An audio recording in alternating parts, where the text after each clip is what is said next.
these founders, which is like their baby, their dream, this sacred thing, and it was going to be destroyed, what, that kind of thing. And it'd be like, hold on.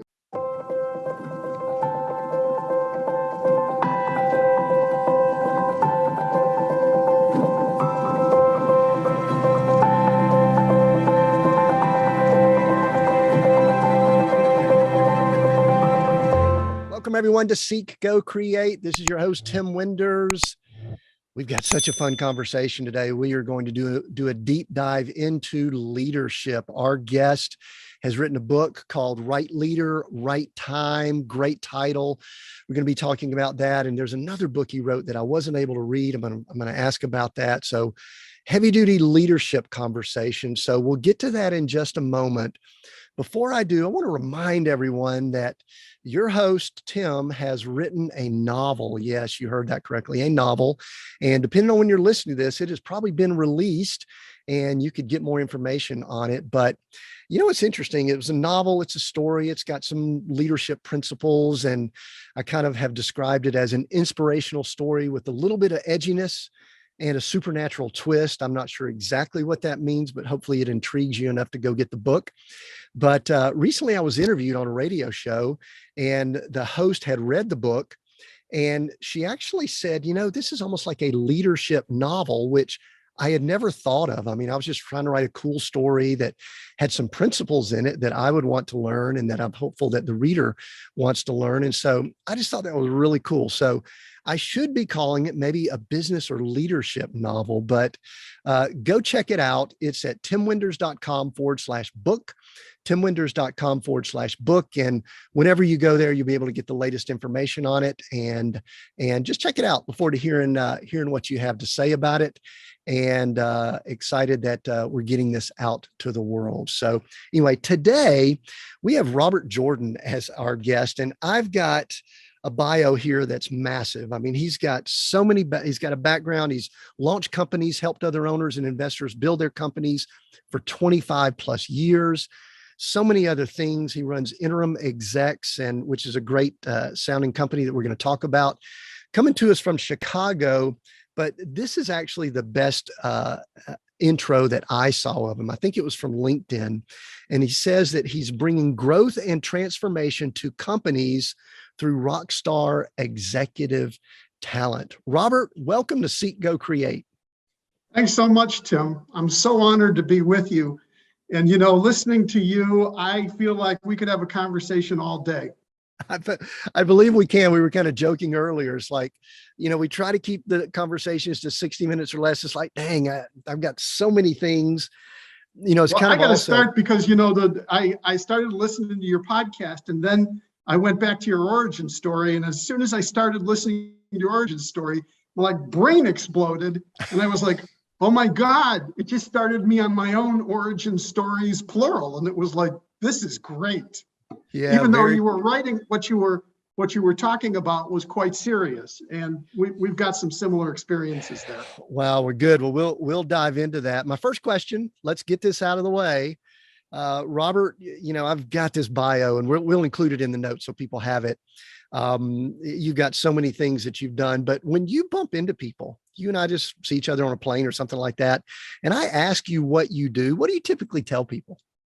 I'm a matchmaker. Run this company called InterimExecs, and organizations from around the world call us because they have some leadership need, and we're a great matchmaker between what their needs are right now and as you have already said very kindly, rockstar leadership.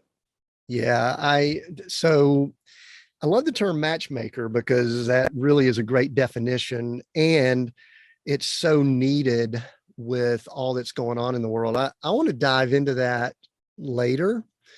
And I want us to get to your book. In fact, I want to ask you some things about your other book that I heard about when I was doing a little bit of research the other day. But I think what I'd love to do, I think this is the flow I'd love for us to go. Let's go big picture first. Let's talk leadership in general, maybe define it, have fun with all of that. It's a question that I ask anyone that's got leadership in and around their description. is to just kind of try to define what it is. And then we'll kind of go deeper. And I want to know more about, your matchmaking. Then I want us to kind of finish up with Right Leader, Right Time, the book, and discuss that, because I've read most of it. I'm kind of disappointed that I didn't finish it, but I've read most of it, and I've got a lot of questions that are swimming around in my head that I know the listener probably would too. But first big thing here, Robert, let's just go into how long would you say you've been in the area of leadership development, leadership training? How long have you had leadership associated with your name? That's a great question, Tim. I mean, I was the little kid organizing my friends. Okay. And so, if that was the start or whatever, I wasn't trying to be bossy, but, and I wasn't necessarily great at sports, but when there were things that we were doing, I would generally be the person who was organizing. And so it started from a pretty early age. And I've just always been entrepreneurially wired. I've started a bunch of things. When my business partner Olivia and I started researching for the book, Right Leader, Right Time, the context was much more, though, on a particular leadership style. I think I'm solidly in, which we call artist mode. And it's not necessarily all a plus. I'll put it that way. Okay. The leaders are wired in an infinite variety of ways. And it doesn't mean that everyone is going to end up, being the next CEO of Google. Right. And listen, one of the things that I've done, it could be my ministry or some other things I've done, is that I think culturally, when we use that word leader, it's kind of like this bigger word than it really has to be. And I remember this, if you've listened to some things we've done, I was talking to someone that, it was a mature woman. I won't use the word older, Robert, but she ran a household. They had a little farm. This was in Oregon. And I told her that she should go check out my podcast. She goes, "Oh, what is it all about?" I said, "Oh, we do leadership business ministry." She goes, "Oh, I'm not a leader." And I'm sitting here and she's taking care of her husband, who's got some illness. She's actually taking care of her sibling who's actually had some illness. And she's got a large property that she takes care of. And in my mind, I'm sitting here going, I think we may have messed up with how we define leaders and maybe put them on pedestals and things like that. I've been working through that in my mind. So the first thing that I want to go back to, though, you brought up, when you were young, as early as you could remember, that you just kind of organized the kids out on the playground and things like that. Were you ever into the political stuff when you were in elementary or high school? Did you ever run for anything? I was like class president a couple of times, and I can't even think back to why I decided to do it. But what are some leadership roles that you had that might have been a little more formal when you were early years? I never reached your heights, Tim. Don't be unimpressed. No, I wasn't class president when I was in college. I went to University of Michigan. I did a little of that stuff there in student government. I've never been wired, though, for politics per se. That has not been the way it expresses for me. The way it expresses for me is that I do have a belief that great and principled leadership can solve any problem. I believe that. I don't necessarily think it's always in the political or the governmental realm. I hope that it is. It was interesting. I was just reading something about the Postmaster General that's really interesting, and it's a context we appreciate from the point of view of how we divide leadership styles, because what he's doing to try to modernize and fix the postal system, I think, is inspiring. Yeah, we But know if I that. can get back for a moment, Tim, to what you had said in terms of like definition of leadership, from a technical point of view, because alongside the book, we're launching a leadership assessment. It's free. We very much want to learn and really gather as much information as we can and feedback, and to get into conversations with leaders. Our definition at its broadest of a leader is if you're in an organization and you have responsibility for someone else, you're a leader. And so whether that someone else is literally an employee or is it a client relationship, you're evidencing leadership. That's good. And I want us to hold that thought, because there was one other thing that I wanted to address from, we'll call it Robert, the younger years. And that is, anytime someone tells me something to the effect of, I was just always organizing people, not necessarily being bossy, but telling people what to do. You know, when it came to probably playing games on the playground, you were the one saying, hey, Joe, you go here, and all this kind of stuff. I could almost visualize that. But it begs the question that always comes up when leadership is discussed. And that is, are great leaders, successful leaders, however we want to define that, maybe we'll do that a little bit later, are they born or are they made? And I've debated this, I've argued it, I've gone through different, thoughts myself, but what say you, Robert? Are they born or made? I mean, it sounds like Robert out of the womb was pretty much living large and in charge, and he was a leader. Or was there something in your environment that kind of fostered that?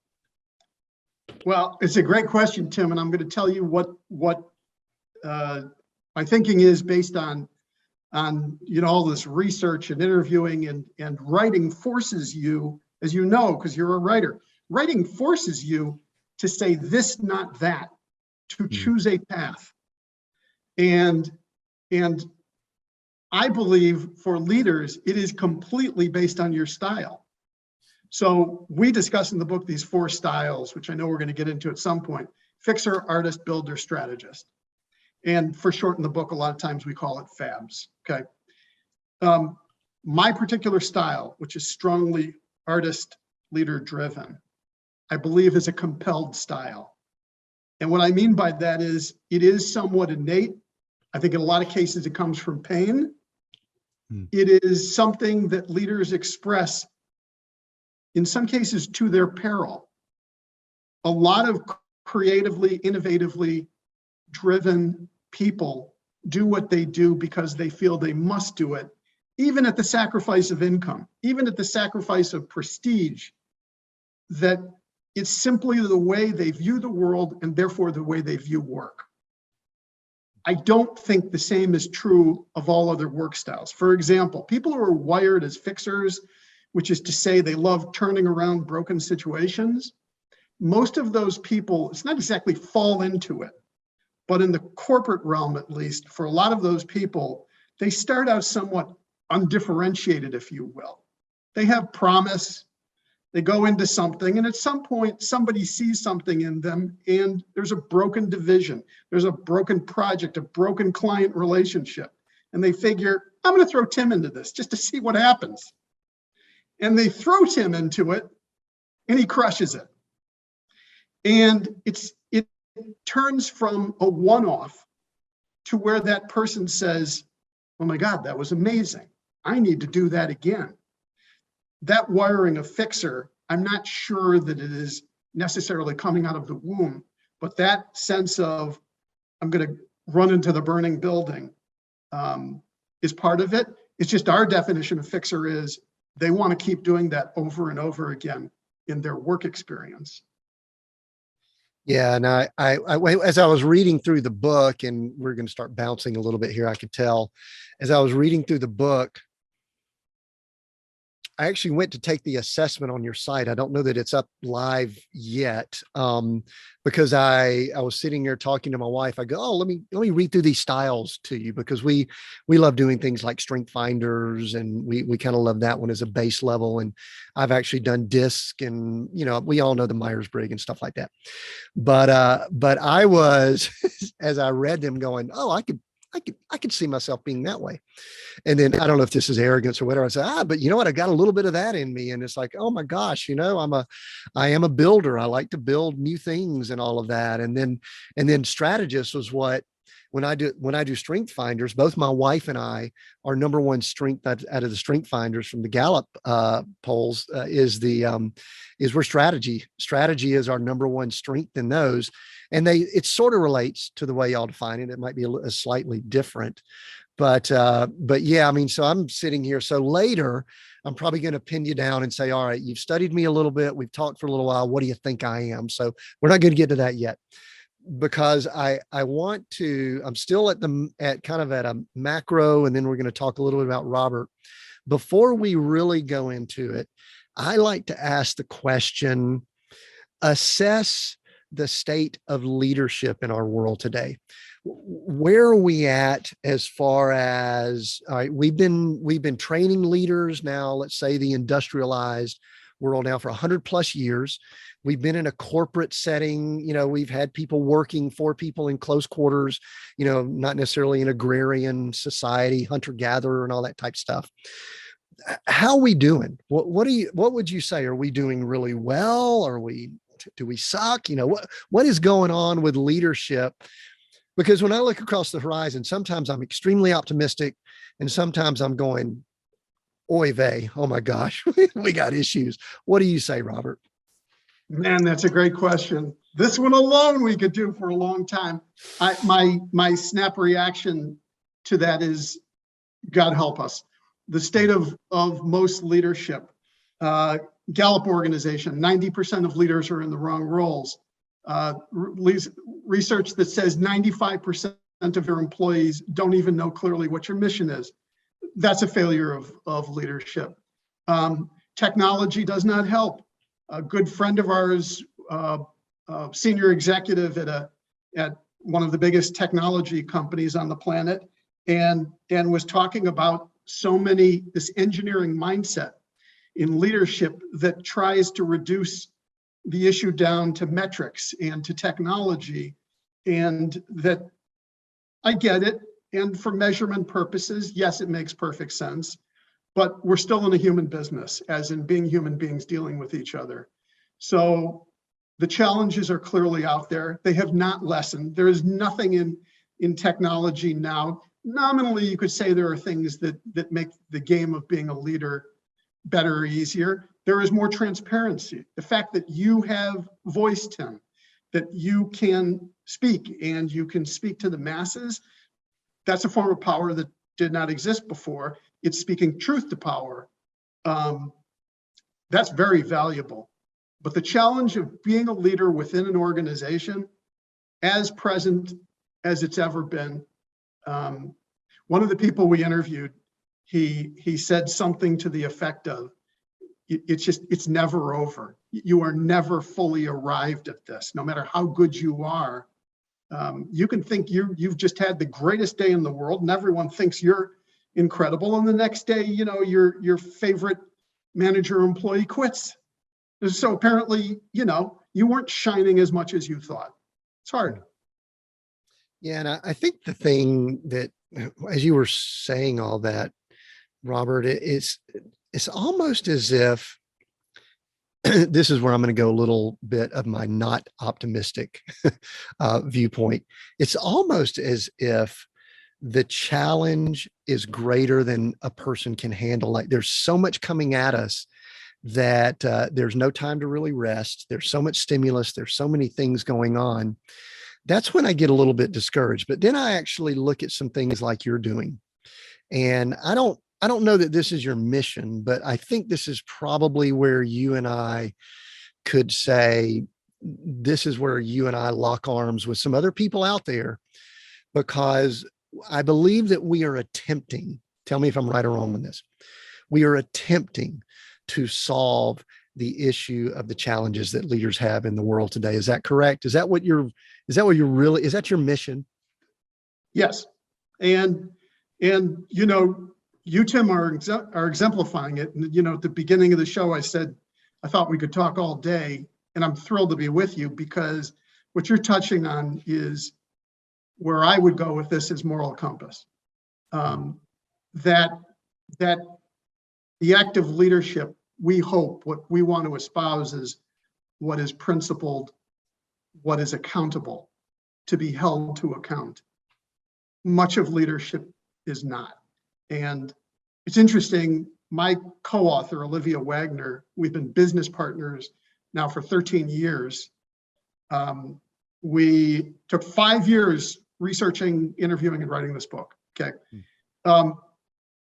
It's so interesting when I look at a successful partnership like ours, that what really came together and the way we could have a successful company doing something which is incredibly high risk, to vouch for a leader to go into a situation where everything is at stake and they could really screw it up. And that early on, we had figured out where we were completely simpatico was this sense of morality, a sense of integrity, a sense of spirit. And that's why I was so thrilled with what you do, because you have more guts than I do. A lot of what we put into the book, it touches on this, but we felt like, well, it's got to be couched in business, right? It has to be in this business terms for people to find it acceptable or that teachable moment. Yeah, I love that you brought up moral compass, because I'm actually working on a teaching that might be an episode that I do solo, and it really you said it well with that moral compass. I don't think that's a word I was going to use, but I might swipe it. It's kind of like the foundation of who we are. And the way people bring up moral compass, I believe it has a spiritual component to it. A lot of people have strong morals that may not have a spiritual component, but that's fine. But the reason that it kind of has come up with me, Robert, is because of seeing so many leaders, I'll say, fail. I mean, we talk about success here in a different way than a lot of people do, but they just fall. They are placed in a position that isn't a good match, like you guys work on making it a match. And what I saw when reading this book is that you guys are digging deep to try to make sure people are a good match in the roles that they're supposed to be in. And I just do think that we miss a lot of those foundational principles. And I'm excited that we're kind of like connecting, because it seems like we both really work on kind of moving in that direction. But something that I wanted to ask, and this is a slight diversion, but we're going to kind of circle back in. What have been some impactful moments outside of the playground that we talked about earlier in your leadership development? I mean, your thing says 25 plus years. That's what people do, like me, when it's been a lot longer than that. We just say like 25 plus, so that people don't really know how long we've been around it. But be too frightening. Yeah. Yeah, no, yeah. I mean, I'm like going, man, 40 years. Well, I don't want to put that on a resume or anything, but give us a couple of high points from Robert's leadership experience. And I like to have a couple of low points, I mean, if you've heard my origin and other things like that, I believe we learn more from those many times than the high points. So give us a few of those before we start diving into these not these personality, but these leadership styles. Yeah, I'm so glad we're talking about this, Tim, because again, your origin story, I found so inspiring. And you hit your low point, 2013. Well, I have a very distinct memory, age of 28, walking into the federal bankruptcy court in Chicago, Illinois, to the clerk's office, because my first company, I had launched the first magazine anywhere in the world to cover online and internet. Sounds great now, but I was 5 years too early. The way I describe it is, any mistake you can make in business, I made it. Well, I didn't have moral breaches, but any stupid mistake you could make in cash management and hiring. And anyway, but there was a moment, and there was no money left for a lawyer or an accountant or anything, and someone had to go file. And I think someone had advised, you just list all your assets alphabetically and walk in the door. But to be 28 years old, and I dropped out of graduate school to launch company, and you could probably tell I'm a pretty enthusiastic kind of person. That was a low point. That was a very low point. And I know you hit yours, and I know you're the better for it, and I know I am too. Now that didn't instantly, that was not my instant reaction. My instant reaction was, it's time for a pity party. So real quick though, why I put some thought into this for myself. And I do agree that, listen, there's a lot of ugly things in life, but for someone who's wired to do business and all that, to have to walk into a bankruptcy court is one of the most, I don't even know if humbling is the right word. Humiliating. I'll go with humiliating. Humiliating. I mean, it is just, and my wife was, anyway, it's just one of the worst days ever. But you say you're better for it. I'm going to dig a little bit on that, Robert. Why? Why are you better for it? Because there's some people listening going, no way, I don't want to deal with it. And then some people going, okay, he's better for it. What the heck? Why are you better for it? Well, initially, I wouldn't disagree with anyone listening who said that there is no better. Well, I mean, I could tell you what I did initially, but I'll tell you when it really hit home was years later. I had the blessing of a mentor who was probably the first interim CEO in the US. And that's how I got my entire career now. Anyway, he was a mentor. And when I started doing gigs, I started going out in the world. And in my case, it was for early stage tech companies and helping and sometimes taking on this management role. Well, as you know, for a lot of companies, especially early stage, they're not all going to make it. They're going to hit a crisis every day. Well, when you've already gone to the worst point you can in business, which is to say you've gone bust, and you come out the other end of it, what I found was that no matter the situation that the client was in, or some had become friends or fellow shareholders or whatever, it's a little like someone surviving battle, that you get battle hardened, and if you survive it, you know something, and you know something that someone else who's never been through it can't know, can't really feel. They could read about it, but they can't really know it. And I saw this terror, you would see this terror, these founders, which is like their baby, their dream, this sacred thing, and it was going to be destroyed, what, that kind of thing. And it'd be like, hold on.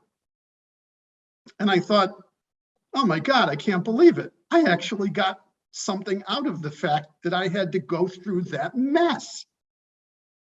I still didn't wish it on myself. Oh, gee, that was wonderful. But it was pretty interesting how it formed this foundation to be more calm and confident and poised and more effective for people around me. Yeah, that's good. And you can't teach that. No, I mean, right? I had been, I had been in business school and dropped out, start the first company, and going through a lot of this is like, oh my God, there's none of this that could be taught. They could teach you how to read a balance sheet. They can't teach you what to do when you are going to miss payroll.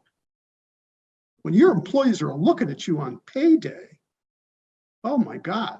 So having gone through those kinds of battles and eventually survived and got into things that became very successful, I guess it proved to be priceless. Yeah, the word my wife and I use all the time. I repeat it all the time. We don't wish what we went through on others, but we are so thankful we went through it because of who we are and what we learned. But boy, it was definitely painful. Well, at some point, you mentioned the mentor earlier that kind of exposed you to the interim, C-level type type world. And now you've got InterimExecs, this company. So obviously that's been going for some time now. I can't remember the exact history of it, but talk a little bit about the formation of that. Explain to people what it is. Some people do not understand the fractional or the interim, C-level or the placement type practice there, the matchmaker that you talked to about there earlier. Tell us what it is, and then tell us a little bit about how it formed up. It had been an unknown thing in the US up until around 20 years ago. The concept of, you could call this person interim fractional contract project based. It actually started in Europe. And it's interesting because in Europe, mostly major corporations, someone discovered, they got assigned a project, they thought it was going to tank their career. And somebody discovered that if you could hire an outsider who was never going to stay, had no vested interest, well, if the project screwed up, who cared? And hence the interim executive was born. That's going back at least 40 years. So in Europe, it's a different kind of thing. But here in the US, my mentor, his name is Philip Monago, arguably the first interim CEO. He was the first CEO of Yahoo. And when he described what he did, he literally took the founders. They were on a trailer on Stanford's campus. Stanford didn't really like entrepreneurship that much at the time. They thought that Yahoo servers were a drain, and Stanford would never admit to this now. But anyway, Philip came in and he literally day one, he incorporated the company, and by day 180, Yahoo had gone public. And we're not talking about a minor IPO, we're talking a major IPO. And this profoundly impressed me. I heard this story and it blew my mind. I'm a person who determined my entire career based on a conversation with a guy I didn't even know that well, but I came home from that conversation and I bought the domain interimceo.com, and then I bought interimcfo.com and essentially hung out a shingle. Interesting. So in what year, what time frame was this? Around 95. Oh, wow. So it's been a while. That's like early internet. That was early internet. Early internet. Well, we started the magazine in 86, way pre.com. Yeah, like you said, about 5 years too early. Is that what you said? Yeah, there were dinosaurs in the 80s, and then there was the pre-internet. There were these services, CompuServe, Genie, Delphi, Prodigy, AOL. So yeah, and I love that concept of the interim, and I'll tell you why I love it. And maybe this gives a little bit of glimpse into me. I don't like locking. Listen, I live in an RV, I travel. Come on. I don't like locking myself in. And I think I love to come in. I don't know if I'm fixer, builder. I don't know what exactly it is. We'll talk about styles in just a moment. But I like the thought of leaving. When I worked corporate, I came out of Georgia Tech as an engineer, and I went to work for Bell South, and I had 10 jobs in my 9 years that I worked there. And I became kind of known, this was maybe not a great term, as a hatchet person, is that when they needed to kind of trim an organization, I was the one they brought in because they knew I wasn't concerned about protecting my job or any of that. I was just, what do we need to do to fix it? This organization, let's see what we need to do it. And truthfully, people got to where they didn't like it when I showed up because they kind of knew what was going to happen. But I think back on, that time as I'm reading your book, I'm going, wow, I'm one of these guys that I'm kind of an interim type guy mindset. And I think the value there is, there are some people that go into organizations and they are looking to sustain themselves and to create something that protects themselves. And someone who's, this is my words, I don't know if this is a negative, a hired gun, they've got a job to do and they come in and do that job. Is that an accurate description? Is a little off? Accurate description. And look, a lot of the world is going this way. A lot of people who are early in their careers would absolutely say that they view work, whether their corporate employer is big or small, as project-based. LinkedIn years ago made it very clear that they would say to their employees, we know you're not going to be here your entire career. This is a tour of duty for you. We get that. And it could be it evolves inside the organization. More likely, it's going to be somewhere else. But it was kind of thinking about, how do we make this great, this experience? And a lot of the world has gone this way. There are industries where they've perfected it. The movie making industry in Hollywood, that entire production, the actors, directors, producers, the people on the set, they come together to make something magical. And it's completely natural to them that when they are done, they will disband, they will reband, in a completely different way in the next movie. And what's the matter with that? It's worked, and maybe there's something to it. I love all that you guys are doing there. At some point along the way, I don't know if it was Olivia, but someone decided to write some books.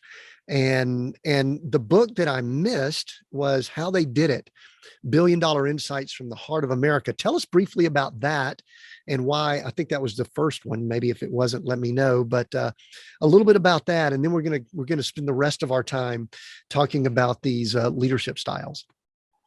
Sure. I had a blessed event, Tim. One of the companies that I was with, and through no genius on my part, just having brilliant partners, they took a company from nothing. In 5 years, it went from zero to like 150 million revenue, and there was an IPO. A blessed event. And even being a small shareholder in a good IPO is far better than being, something major in a business that never goes anywhere. Well, so I had this blessed event, and it was like, there has to be a way to give back. There has to. And I wondered what that was.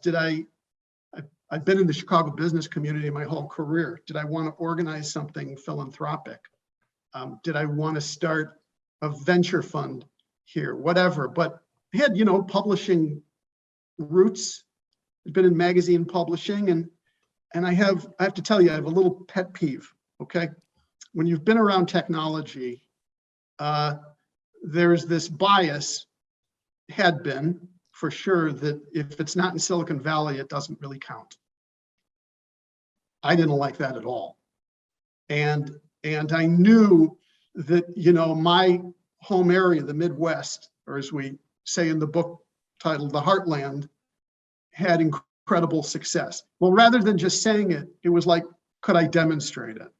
And so I went to a bunch of friends and venture capitalists and said, would you help me here if I tried this study to figure out the best, the most accomplished company founders, Illinois, Michigan, Indiana, Ohio, and tell that story through Q&As. And I didn't realize it was going to take me 4 years, but at the end of 4 years, How They Did It came out, and it profiled in Q&A 45 company founders who had all started from scratch and created about $60 billion in value. And so there were some remarkable stories in there. What'd you learn? What was some big takeaways for Robert through those interviews? Because I would love, I love to talk and interview. What did you gather from that? I will give you one of the stories that was so incredible, I had to repeat part of it in Right Leader, Right Time. Okay. There's really one person in the world who can be credited with creating artificial hips and knees, those joints. His name is Dane Miller. He's the founder of a company called Biomet in Warsaw, Indiana. And Dane, he became very well known because he tinkered with it and all that. And Biomet was one of the most successful public companies of all time. It's now merged in with another company. But Dane, I got to interview Dane in his office in Warsaw, Indiana. And as he said, you can't get there from here. He liked being in a very small town. And I had heard a story about Dane, and he was right there in person. And so I got to ask him, I said, show me your arm. Well, here's the story. The early thinkers about artificial joints, thought that the best material for the human body was stainless steel. Dane didn't agree. He thought it would eventually corrode, and he thought the only material that could be used was titanium. Everyone thought he was crazy. So there was a storm in northern Indiana from a couple directions, couple different tornadoes. It knocked out the power for a week. In his plant, he couldn't do anything, and he called a friend who was a surgeon. He said, I'm coming over. You're going to put a piece of titanium in my arm. The friend was like, Hippocratic oath, I can't do it. He finally convinced him. He says, you're going to do it. So he did. He took a little slug of titanium, put it into embedded it in his forearm, and left it there for 10 years. Why? Because he wanted to prove a point using his own body that titanium was a safe material. That story for me was just, it was, are you committed? Are you committed? And, you know, that's why what you're doing is extraordinary, Tim, because I can tell you are committed. And that could be, in a way, another definition of leadership, which is, you know, because everybody says, you know, they're authentic and they're in it and all of that. And, you know, we use a phrase a lot in the book, highest and best use. And that is the thing to which we would hope leaders would aspire to. Our experience from having been approached now by over 7,000 executives is it is not true of the majority of executives. They do not end up always in highest and best use. Yeah, I think, and that's why I like the term you use, matchmaker. I do want to say how much I appreciate Dane, because my wife has a titanium hip. So that's pretty cool. So we've gotten some words like moral compass, we've got committed, but somewhere along the way, you and Olivia decided to write this book, Right Leader, Right Time, which we'll talk about the title in just a moment. But I think it's fascinating that y'all decided to go into what they call leadership styles. How did that come about? What was the formation or foundation of why the book was going to be written? So tell us a little bit about that story as we get into it a little bit deeper. The business that we are in is unique. It gives you this ringside seat. We would have a client company, and they've come to us because they have a leadership need, the owners, the board, the managers, whoever. And so here we, as Matchmaker, we put the executive or the team in place, and that's when the work really starts. And so along the way, we joke that we have a happiness index, like the country of Bhutan, they have a happiness index. And we joke that we have to have a happiness index pretty much batting 1,000, that the organization has to be ecstatic with this resource person or people who've come in, or we don't want to continue it. And the executive has to be in highest and best use. They got to be happy, or we're not going to continue it. Well, in observing this, and because we'd interviewed thousands of people, we knew all kinds of what is mediocre. Well, what we observed when we saw this success going on was that there were these 4 distinct styles. And they were really sharply defined in a way. And from the outside, you could say, well, this person's talented, this person's talented, you know, whatever, they're all the same. No, and we're not talking about based on what their title was. I don't mean based on CEO, CFO, CIO. And so we saw these 4 things. For example, people that gravitated towards always fixing, always turning around. People who gravitated towards organizations at large size, scale, strategist. And so we got this idea of fixer, artist, builder, strategist. This is the beauty of partnership, because I said to Olivia, we should write a book about this. And Olivia said, yes, and this is really bigger, much bigger than the idea we've already been at, which was InterimExecs, which is true. Our company was never perfectly named, but the concept of bringing great accountable leadership to organizations, it needs to be based on fit and situation and not on what timing is. Yeah. So before we kind of get deeper into that, the thought that I had was what happens? What are some of the things that you see happen when we don't have the right fit? I mean, I was reading through the styles and I'm sitting here going, okay, there was probably times that I've seen, round square peg, round hole, whatever. And I think a lot of people are in that position, but they may not understand it. Maybe they're trying to be something they're not. Maybe they're trying to do something just for the money. I don't know. There could be all kind of reasons, but what are some other byproducts of a bad match? What do you see when the match just isn't there? A bad match can be disastrous. We write about this, of course, in the book. When things can go horribly wrong. In particular, we write about, just because you have a particular style does not mean that it should not be governed. We believe one of the winning things about these kind of FABS leaders, for example, is collaboration. Collaboration is important, not just because you have this particular capability, but because others on the team have other complementary capabilities that are going towards forming a great team. So for example, in the book, we talk about an example of an individual. He was referred to as Chainsaw Al. His name was Al Dunlap. For those who are familiar with the company Sunbeam, he was fixer run amok. And in a way you could say, well, sure, if you're going to fire half of the employees and then there was fudging of the accounting, yeah, I guess anything is possible. So these styles apply, and they apply towards excellence, but they're not. No one should take them to the extreme as well. The extreme in the other sense is that someone that thinks they're all things to all people, and that we are completely. We'd love to debunk that. That in fact is a recipe for a leader having a mediocre career. Yeah. One of the things as I was reading this, there's a word I think we briefly discussed it earlier, but it's the word humility that kind of needs to, it needs to be layered across all of these, because, someone who thinks they are all that and, they walk on water and stuff like that. I think it's a challenge regardless of the style, which brings up something, y'all came up with 4 styles. And I guess, let me see here. I've got a few questions rolling through my head.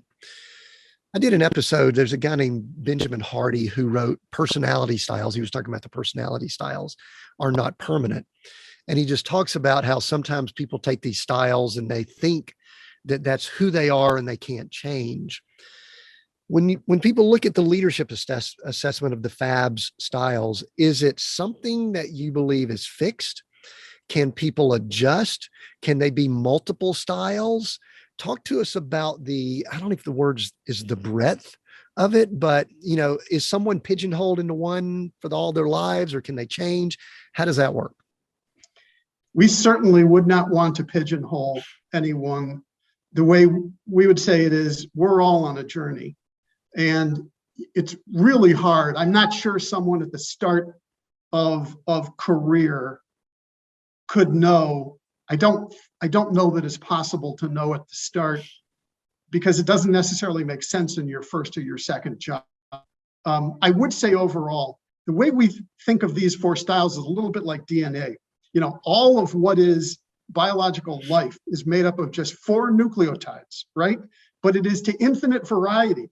So whether it's your Aunt Mary, or the bird flying by, DNA is DNA. And so leadership style, all great leaders have elements of fixer and of artist and of builder and of strategist. Everyone does. It's just that successful people have a dominant trait, and into that dominant trait or combination of a dominant and the secondary, they do these things. They double down, and that's very hard to do. That requires rejection of what is not highest and best use. They are better at collaborating. It's not just lip service. They know that they have this capability, but there's this humility you talk about, which is to recognize they're not going to get anywhere without other people having, as one psychologist said, you have to be spiky on the team. Spiky meaning that you have this ability that could show up on a graph, and someone else in the team has this other spike that shows up on the graph. You have to have those abilities no matter what your style is. The final thing we talk in the book of commonalities is you can't hide. And this is where leadership in most cases fails. It does not, people who do not hold themselves to account. The way we really started thinking about it was we came up with these Ds. There's dilution, there's delusion, there's detours, and there's downfalls. What you tend to see with a lot of leaders is there is a dilution of effort. There isn't a concentration, there isn't a focus. And it's a little bit delusional. You could confront the person and say, you know, your so-called choice that you'll work for a small company, a big company, you'll work in the US, you'll work in Europe, you don't care what industry you're in, you don't care what role. That's not really helping you or any organization around you to be that in that way. It's really more just setting up for a series of detours or desperation. Does that make sense? It does. Yeah, I like that. And, you know, it's one of the things that this is a sentence that just came to my mind. And I don't even know if this is still current, but years ago, when we talked about leadership, we used to talk about that in the corporate setting, people would typically get promoted to their level of incompetence. They would continue moving up until they got to a job that they absolutely weren't qualified for and couldn't do, which is unfortunate. And I saw examples of it. I don't know if that still applies, but I do love evaluating styles like you guys have laid out so that we could at least get a better match from it. I think what I'd love for you to do now, and I'm trying to watch my time here like I knew what happened. I think if you could just do a quick description of the four titles. We don't have to go deep into it because I think people need to get the book, but just give us the four and just a brief blurb or two about them. And then I'm going to ask you a few things about that as we kind of finish up so that people will know maybe which direction to get more information. So let's hit the four. The fixer is the person who is drawn to running into the burning building. It is heroic. It is wanting to save the organization. But our distinction on fixer here is it's time after time. The artist is the person who views work, the world, the project, the client, either as a blank canvas, a piece of clay, but creativity drives them first and foremost. It is a compulsion. The builder is someone who has market domination on the brain, whether it is, you know, I was in Boston, there's a wonderful bakery there, they're dominant in Boston. They have to dominate the world, but they have market on the brain. And that builder behind that, they think of systems, they think of process to become repeatable. Everyone wants to be builder, we get that. Our definition of builder here though, is when that business reaches scale, those kind of builders will seek to do it again with a new product, new service, new client, new company, new division. The strategist, they operate at scale. Mission and purpose, it's central to what they do. What they do in complex and large organizations is an ability to lead where you cannot know everyone you're leading. You cannot do it based on personal relationship. You have to do it based on understanding alignment, based on not your best people, not your worst people, but this vast middle of an organization. How do you move them? How do you move them better than competitors? It's very hard. Yeah. So, and you did a great job of kind of bringing all that together because you really, there's a lot of good detail in the book that I enjoyed. As I was going through it, one thing that I kept doing, like we do with a lot of these with styles, is I kept, and I even discussed it with my wife, I'm going, I wonder where I fit here. And then I was sitting there, this might be delusional too. I was sitting here thinking, well, they make mention of Winston Churchill that he kind of was 3 out of the 4. And I'm going, maybe I'm all 4, or maybe I'm 3 out of 5. I don't know, you know, anyway, you know, sometimes we think a little bit highly of ourselves. But I did recognize that probably fixer is something that I lean towards because I'm one of these guys that walks into a room and one of the first things I see is the piece of paper on the floor, not the beautiful artwork on the wall. Sometimes I'm looking at the things that are wrong, but how can someone, and I know you've got an assessment coming out, but how can someone either self-assess or get help assessing which style they are maybe more than others? It's a great question. For sure, Tim, what I would say about you is for sure you've got fixer in you because, you do amazing work with clients and you're wired the way you're wired. You clearly have artist in you as well because, let's face it, you can't successfully do this podcast without having some artist wiring, because artists have voice, and there's the literal, but voice in the sense of being a stand for something in the world. And you probably more than most any other podcaster, you have voice, you have ministry. And so that sense of being fueled by purpose, that is a really high level of creative fulfillment. But back to your question. So the FABS Leadership Assessment is free. People can take that. On the website, rightleader.com, there are descriptions of each of the four for people to help kind of self-assess themselves. Okay. Well, I went, I went to the site, maybe didn't go to the right place. I want to make sure we include a link so that people can do that, and really check that out. Now, let's just say that someone identifies what they are, that style. What is I don't want to say a next step or anything like that, but what would you like people to do with this information? Because I could pick up on you. I don't think you're just wanting to get information out to people for the sake of getting information. You're wanting to move people in a direction. So when Joe or Sally reads this book, they start determining who they are, they take the assessment. What would you like them to do next? What's the next steps? Have a conversation with their colleagues. Because you want to, what we're getting at here, the first manifestation of that would be better collaborate. It's not to say go quit your job. It's not what we're saying here, but it is in the sense of me knowing you and you knowing me better, into more of more authenticity, more genuineness in our relationship of what drives you, and you knowing me, what drives me. Stephen Covey, wonderful author, 7 Habits, Highly Effective People. The best line in the book, the thing that has stuck with me for years, is that he said, the deepest desire of the human spirit is to be acknowledged. And this is getting back to this issue of leadership, which is we can interpose technology here to measure performance and everything else, but our humanity requires that we acknowledge each other. So if we can get into a little deeper conversation and discovery, all to the good. Yeah. And so this is a great tool to actually have conversation, because in the world we're in today, we've got so much information I could grab my phone or on laptops and all here, but yet I notice the same thing. There's not enough conversations going on. So I love the tools here. I mean, you with the book got my wife and I discussing some things last night about things. I said, I think we're a fixer. What do you think? A fixer? Yeah, maybe. But you really blessed me by calling the artist out in me.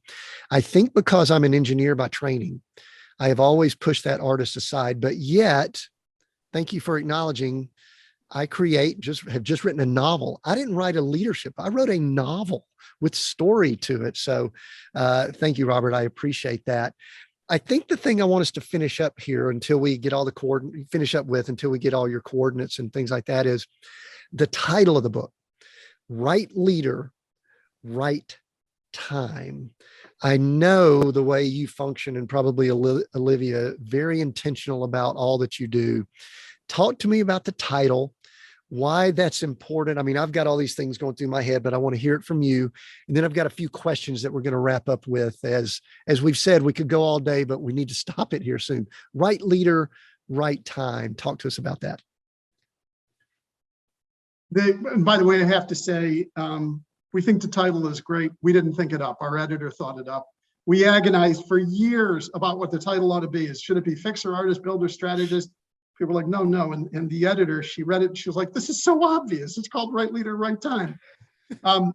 There's just so many situations that we are all in. And we're all stakeholders in different organizations, not just in business, but in your church, that we put people in positions of authority, and it behooves all of us to make sure or to try to help for people to be in the right roles, and that there's an evolution going on for organizations at all times. Nothing is static, especially not now. Volatility is so high. And so to be a little less afraid to look at ourselves, the organizations that we help around us, to try to see, is this good the way it is? Could it be better? You know, Olivia and I would joke years ago, you'd watch a baseball game and the pitcher is just getting beamed. What's going to happen? The manager's going to go out. Pitcher hands him the ball. Relief guy comes in. Some guy comes in. Is that pitcher fired? No, he's not fired. But for that game, his arm's tired. Okay, and in business, we make this fatal mistake, which is somebody has success in something, and we just grant them, you know, some kind of celebrity status that they must be good at everything. And it's not true in any other walk of life. The joke we make in the book is to say, you know, your wife's having a baby, you're going to an OBGYN, you're not going to the cardiologist. You know, your plumbing needs some work, you don't need to call an electrician. It's just, but in business, oh my God, somebody has a great quarter or a great year and they must be able to do anything. And it's like, no, that's not true. So that was a lot of our thinking behind Right Leader, Right Time. Yeah. And listen, I think, you know, you could talk about right leader, like you said, but that right time is so important. You know, to use the baseball analogy, there are pitchers that they're only there to get an out or two. They're not there to pitch a whole game to start. They don't have the mentality of prepping and all that. They come in for that ninth inning. I always admire these type people. And I do think that we have not done that well in the business environment. I believe this book will go a long way towards helping that. So thanks for bringing this book to the marketplace. And I actually have a piece of it that I have to go back and finish reading because I was reading quickly towards the end there. So Robert, where can people find you or find the book? Give it to us verbally. We'll include it down in the notes on all the channels, but where can they connect with you and get the book? Thanks, Tim. Connect with us either at rightleader.com or InterimExecs.com. The book is available on Amazon, Target, Barnes & Noble. It's out there. Perfect. Thanks. We'll make sure we include all of that. Robert, we are Seek, Go, Create. And I those words mean a lot to us. But what I like to ask, my final question is, I'm going to give you one of those words that resonates more than the other two. Which word do you pick and why? Tim, your origin story impressed me so much, and the word seek, to be a seeker. I'm a fellow seeker. But you know, when you had that RV over to Chicago, we're going to go past seeking. We're going to find some great deep dish Chicago style pizza, and it's my treat, you and your wife. Yeah, beautiful. I'd love to do that. I'd love to know that there's a spot that I could park a 40-foot RV. We got you covered. We got you covered. Very cool, Robert. Thank you so much. I knew we'd have fun with this conversation. If you have been listening, I'm going to ask a big favor of you, and that is to share this episode. Listen, as Robert and I discussed earlier, there are challenges with leadership that are too numerous to even list out. We need to be equipping leaders more than ever right now. This book, this resource, what Robert and Olivia have done is a great tool for that. So share this episode. If someone came to mind as we were talking, take a screenshot or on your podcast player or on YouTube, or if you're on one of the social channels, just share it, text it to them, whatever, because people need messages like this. I appreciate Robert and Olivia for putting this together. I'm so thankful that we were able to have this conversation. So I'm glad you listened in. Keep listening to Seek, Go, Create. New episodes drop every Monday. Until next time, continue being all that you were created to be.